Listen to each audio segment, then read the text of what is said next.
प्रश्न। हाँ, आपने शहद और घी के विरुद्ध बताए। शहद और घी। हाँ, तो जैसे जन्म होता है तो बच्चे को शहद और घी चटाया जाता है, एक ऐसा संस्कार है, तो वो कैसे?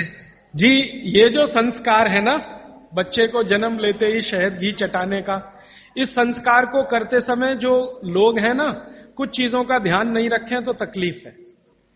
आयुर्वेद के हिसाब से अगर आप ध्यान नहीं रखते तो बहुत तकलीफ है। आयुर्वेद ये कहता है कि शहद और घी बराबर मात्रा एक साथ कभी भी लेंगे तो जहर ही है। लेकिन कुछ भारत में ऐसे समूह हैं जो अपने बच्चों को ये करते हैं, शहद और घी चटाते हैं, लेकिन सभी लोग भारत में ऐसा नहीं करते हैं। बहुत सारे लोग नहीं भी चटाते, लेकिन जो चटाते हैं उनको मैंने पूछा, ऐसे कुछ समूह हैं भारत में जो चटाते हैं, उनको मैंने पूछा तो वो मुझे एक इंटेलिजेंट उत्तर देते हैं, और वो बागवट जी का भी सही है। वो ये कहते हैं कि जी हमने शहद और घी साथ में चटाया तब जब उसमें गाय का मूत्र थोड़ा मिलाया था या गाय के गोबर का रस डाला था। अब ये जो गाय का गोबर और गोमूत्र की जैसे ही बात आती है तो तुरंत मेरे ख्याल में आता, पंचगव्य बनाते हैं ना, पंचामृत या पंचगव्य, तो उसमें शहद और घी भी होता है, लेकिन गोमूत्र के साथ या गोबर के रस के साथ। फिर हम लोगों ने थोड़ा काम किया कि ये गोमूत्र अगर मिला दिया शहद और घी में तो क्या इसकी विषकारकता कम हो गई? तो बाद में एक कल या नहीं तो परसों में इस पे विस्तार से आने वाला हूं कि गाय के मूत्र को मिलाते ही शहद और घी एक दूसरे के साथ मिलने को तैयार है, माने उनकी दुश्मनी कम है। माने गाय के मूत्र में एक केमिकल है जिसका नाम है सल्फर। ये सल्फर दुनिया का अकेला केमिकल है जो दो विष के बीच में डालो तो दोनों को न्यूट्रल करता है, लेकिन खुद का प्रभाव बढ़ाता है, तो सल्फर बढ़ता है। तो कुछ लोगों को मैंने पूछा जो ये कर रहे हैं, तो वो कहते हैं हम बच्चे को शहद और घी चटाते हैं, लेकिन थोड़ा गोमूत्र देकर, माने थोड़ा गोमूत्र एक बूंद या आधा बूंद मिलाकर, तो शायद उनके लिए वो अनुकूल पड़ता हो। लेकिन आप ये ना करें, ये मेरी विनती है। आप इसको, बच्चे को अगर चटाना है तो खाली घी चटा दें, अगर चटाना है तो खाली शहद चटा दें, शहद और घी मिलाकर ना चटाएं। एक ही कंडीशन है कि जब बच्चे को कोई ऐसा गंभीर रोग ना हो, अगर मान लो कोई बहुत गंभीर रोग है जिसमें विष ही देना है, मान लीजिए कई रोग ऐसे हैं जिसमें विष दवा का काम करता है, ऐसे कई रोग हैं जिसमें विष दवा का काम करता है, उस कंडीशन में जरूर बच्चे को दिया जा सकता है। जैसे एक बहुत खराब रोग होता है, कई बच्चों को होता है, जन्म लेते ही उनके शरीर का जो त्वचा है ना, उनका रंग बदलना शुरू होता है। कई बच्चों को मैंने देखा एकदम तांबई कलर के हो जाते हैं, ये जो कॉपर होता है ना, कॉपर, ताम्र, उसी रंग के बच्चे की स्किन होना शुरू हो जाती है। उस बच्चे को जरूर शहद और घी ही चटाना पड़ेगा, नहीं तो ठीक नहीं होगा, उसके लिए वो काम आएगा। तो अलग अलग परिस्थितियों में, लेकिन सामान्य बच्चे के लिए ये ठीक नहीं है, उपयोगी नहीं। जी श्रीमान जी, आयुर्वेदिक दवाओं के साथ जो डॉक्टर की दवाएं भी चल रही है तो उसको ले सकते हैं? बिल्कुल मत लीजिए। दवा जो है ना, आप भरोसे से आयुर्वेद की लीजिए तो उससे ही आपको बहुत बड़े परिणाम मिल जाएंगे। एलोपैथी की दवाएं साथ में खाएंगे तो कोई अच्छे परिणाम तो नहीं, बुरे परिणाम जरूर आ जाएंगे। अर्जुन की छाल का जो पाउडर आप जी के साथ लेना कह रहे हैं, जब हम लेते हैं तो उसको पथरी के जैसे जमने की शंका रहती है या डाउट रहता है? अर्जुन की छाल से पथरी होने की शंका ना के बराबर है। पथरी होने की शंका एक ही चीज में है कि अगर आप चूना ज्यादा खाएं तो। अर्जुन की छाल से आज तक मैंने नहीं सुना किसी को पथरी हुई है, क्योंकि अर्जुन की छाल में जो कैल्शियम है वो बहुत ही कम है, और जो है वो बहुत आसानी से घुलनशील है, वो आसानी से डाइजेस्ट होता है। पथरी होने की संभावना तभी है जब आप ज्यादा चूना खाएं। जी, पेशाब करने के पश्चात पानी पीना ठीक है या पहले पानी पीना? कल तक इंतजार कर लीजिए इस नियम के लिए, ये कल आने ही वाला है। आप पूछिए जी। क्या जी? काढ़ा शाम को भी पी सकते हैं, लेकिन सुबह सबसे अच्छा। शाम को चाहे तो पी सकते हैं, लेकिन सुबह सबसे अच्छा। शाम को पिएंगे तो नुकसान तो कुछ नहीं है, लेकिन फायदा भी बहुत नहीं आएगा। फायदा सबसे ज्यादा काढ़े का लेना है तो सुबह का ही। जी जी हाँ जी, इनको चाय पीने की आदत है सुबह उठते ही, बहुत लोगों को होगी। इसका नुकसान बताएं। देखिए, मैं एक ही मिनट में आपको बताना चाहता हूं कि चाय जो आप बनाते हैं उसमें चाय से ज्यादा नुकसान है चीनी। ये जो शुगर है ना, चीनी, इसका चाय के साथ कोई मेल नहीं है। अगर आप चाय पी रहे हैं, वैसे तो मत पिए, क्योंकि आपकी तासीर के अनुकूल नहीं है।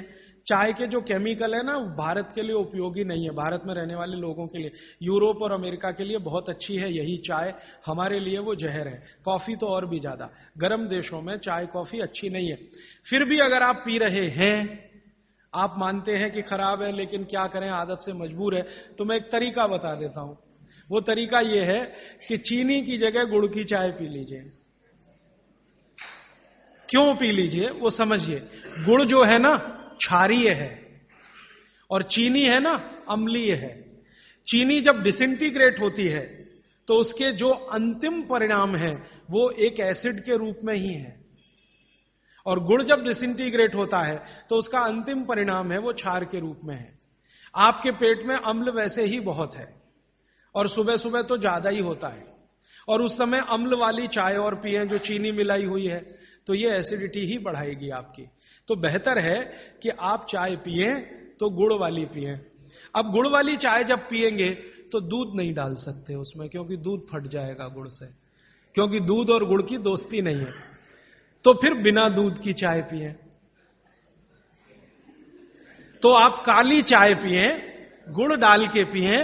और मेरी छोटी सी एक बात अगर मान लें कि अगर काली चाय गुड़ डालकर आप पी रहे हैं तो थोड़ा सा नींबू का रस डालें तो न्यूट्रलाइज होगी ये। नींबू का रस एसिडिक है, गुड़ जो है ना क्षारीय है, तो गुड़ मिलाई हुई चाय को अगर न्यूट्रल करना है तो थोड़ा नींबू डालकर नींबू की चाय पिए। ठीक है, ऐसा कर। लेकिन इसको पीने से पहले पानी जरूर पिए, वो नियम ना भूलें जी। हां, इसलिए मैंने बोला कि गुड़ में जो है ना क्षार है और नींबू जो है एसिडिक है, तो क्षार अम्ल मिले तो न्यूट्रल होगा, तो न्यूट्रल चाय हो जाएगी जब आप पिएंगे। मैं नहीं चाहता कि क्षारीय तत्व भी ज्यादा जाए आपके पेट में, क्योंकि क्षार भी नुकसान करता है। तो गुड़ डाल दिया तो क्षारपन आया चाय में, तो थोड़ा 2-3 बूंद नींबू के रस की डालिए तो फिर न्यूट्रल हो जाएगा, वो आप पिए। तो जीवन भर आप बिना किसी दुख और तकलीफ के पी सकेंगे उसको। और अगर आपको बन पाए तो हरे पत्ते की चाय ही पिए। ये जो चाय आती है ना बाजार में, टी डस्ट, ये आप में से किसी के लिए भी अच्छी नहीं है।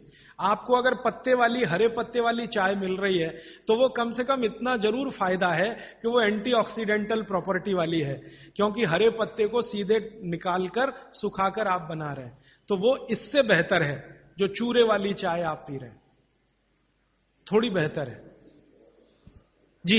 कई देशों में हमने देखा है कि भोजन लेते समय वज्रासन में बैठ के भोजन लेते हैं। तो ईस्टर्न कंट्रीज में करते हैं, इंडोनेशिया में, मलेशिया में, थोड़ा सा मंगोलिया में जाएं तो वहां भी करते हैं। वज्रासन में बैठकर वो लोग भोजन कर सकते हैं, आपके लिए उतना अनुकूल नहीं है, क्योंकि आपको भोजन के बाद वज्रासन करना अनुकूल है। भोजन करते समय आपके लिए सुखासन या उकड़ू बैठकर आसन वही अनुकूल है। अब ये क्यों है, एक दिन रुक जाइए, परसों मैं एक्सप्लेन करने ही वाला हूं। और मैंने ये भी नोटिस किया है कि यहाँ के लोग भोजन लेने के बाद शहद लेना वाजिब समझते हैं, इसलिए क्योंकि डाइजेशन में हेल्प करता है। लीजिए ना, मैंने मना नहीं किया, लेकिन जैन दर्शन का पालन अगर आप कर रहे हैं तो मत लीजिए। और अगर आप जैन दर्शन में पालन नहीं कर रहे हैं अपने जीवन को, तो आप शहद लेने के लिए स्वतंत्र हैं। जैन दर्शन में है तो मैं स्ट्रिक्टली बोलूंगा ना करें, क्योंकि उसमें हिंसा और अहिंसा की बात आएगी। शहद जो है ना जीव राशियों का समूह है, और बड़ी मक्खी के शहद में ज्यादा जीव राशियां। पानी कितना लेना चाहिए ये सबके लिए अलग अलग है, तो इसका सूत्र बता देता हूं। हर व्यक्ति को कितना पानी पीना चाहिए, आप अपना वजन करिए। वजन अगर 60 किलो वजन है तो 10 से भाग दीजिए इसमें, तो 6 आएगा, और 2 घटा दीजिए, तो आप 24 घंटे में 4 लीटर पानी पी सकते हैं। अगर 70 किलो वजन है तो 10 से भाग दीजिए, 7 आएगा, 2 घटा दीजिए, तो 5 लीटर पूरे 24 घंटे में पानी पी सकते हैं। किसी का वजन 40 किलो है, 10 से भाग दीजिए, 4 आएगा, 2 घटा दीजिए, 2 लीटर पानी पूरे दिन में पी सकते। हर व्यक्ति अपने वजन के हिसाब से पानी